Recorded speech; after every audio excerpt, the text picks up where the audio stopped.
we must always come up with deliberate policies where, like what is happening in the Western world, after Form 6, people do not immediately go to university.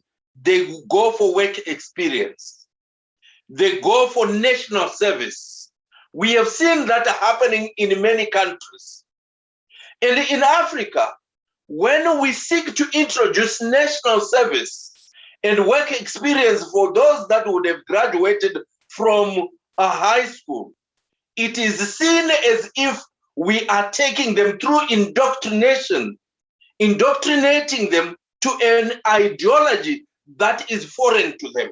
Yet in actual fact, the national service and the youth service seeks to prepare our youth so that they get to know exactly the challenges that are in our economies, what needs to be done, and so that they can also, when they decide to choose a profession, they do so from an informed point of view, either through the experience that they would have gained through work experience. Then they will say, but this is what I want now to go and study at university or in a technical college and so on. But at the moment, each time we want to introduce this, particularly in Africa, these are things that we often hear the Western world thinking that we are creating a youth that is being molded to defend only the status quo. Yet in actual fact, national service does not seek, or work experience does not seek to defend the status quo, but it seeks to empower the youth with the knowledge of what they should then do when they go into university, so that they can choose professions or skills that are relevant for the economy that they should serve after university. The other thing also that I think is important is that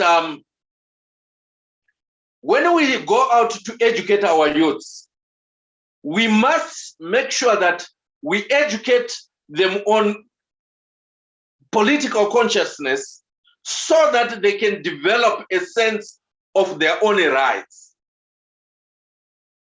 and ensure that they understand that for centuries, people fought to get issues of respect, dignity, economic justice put into common rules. And they should not take these things for granted. Because it is through taking these issues for granted that we have seen the people that we have referred to as sellouts. Because they do not believe in what many people in the past fought for. They fought for justice, they fought for respect, they fought for the dignity that had been stripped off from us. And now that we have justice, now that we have dignity and respect, we must do everything possible to make sure that this justice, this respect is sustainable. And it is through education, educating our youth so that they become conscious of who they are, where they are coming from, and they understand the importance of the uniqueness of their culture and dignity as an African being. Thank you very much for that. You see, when you were talking, in fact, a lot of things were just coming into my mind, and I was just trying to reflect on some of them. On like when you talk of the fact that African youth need to be taught about the past. Then I was thinking of the podcast we had before when we were talking about education, and I was wondering, maybe if education in Africa was formed according to the desire of the African people, according to the need of the African people, this past that we're talking about should have really be looked into from this point of view. For example, telling the African child that in Europe, some people were put in a human Zoom. But you don't expect a school system that has been that are not be based on protecting your dignity to tell you about this one.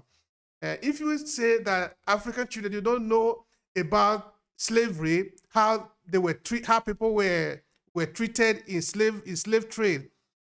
Of course, you don't necessarily expect the European-based system to teach you this one, no, because it will not make sense as it is, no. And so you sort of ask the question like, who do we really expect to tell this story to the African child? Because if we do not tell this story, this raw story, that in the United States, a lot of Africa had to be hung on the tree. Many of them had to look like fruits. Up to the point that, you know, that is a music that was done. The song is called Strange Fruits. And the strange fruits actually refer to strange, that human beings are falling from the tree. Who do we expect to teach this to the African child? Who is supposed to tell this story? Because if we don't tell this story, these children will not know. And if they do not know, they're not going to act based on what they do not know. So that is a kind of perplexity I'm having. Like, how do we resolve that problem? What kind of story are we supposed to tell our children? The African story can be best told by the African. There is no better person who can tell the African story other than the African person. Therefore, it is our responsibility as Africans to tell the good story about Africa. I'm glad that I think we are seeing the launch of the University of the State of African Diaspora, which I believe will play a very critical role in Pan-Africanism. And it is important that the media on the African continent, schools, universities, should prioritize telling the African story. Because if we cannot tell our own story as Africans, someone will tell us a story. And this is what has been happening for a very long period of time. Because we have not been able to tell our own story, we have not been able to write our own books, chronicling our own history. Someone had to write a history book. Someone had to tell a story. And sadly, these stories do not depict exactly what we need to tell our people.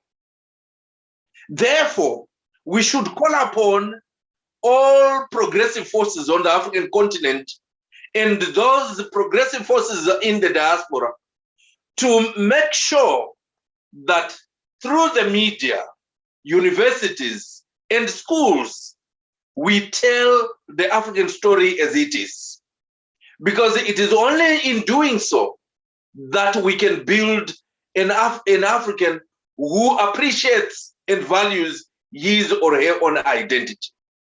Unlike what we see today, where through media, we have seen many of our people now taking up or looking up to people whom they think are their models just because of the pressure that is coming through our television systems. So it is important that there are deliberate policies that are made by countries. We have seen in some countries where we have 70% is African continent, and the rest, which is 30%, becomes some other continent, some other content.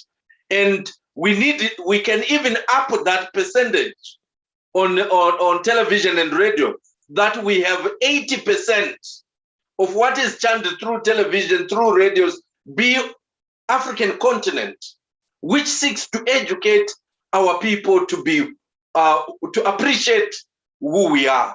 Yes, I understand that culture and many other things, they are dynamic, they are not static.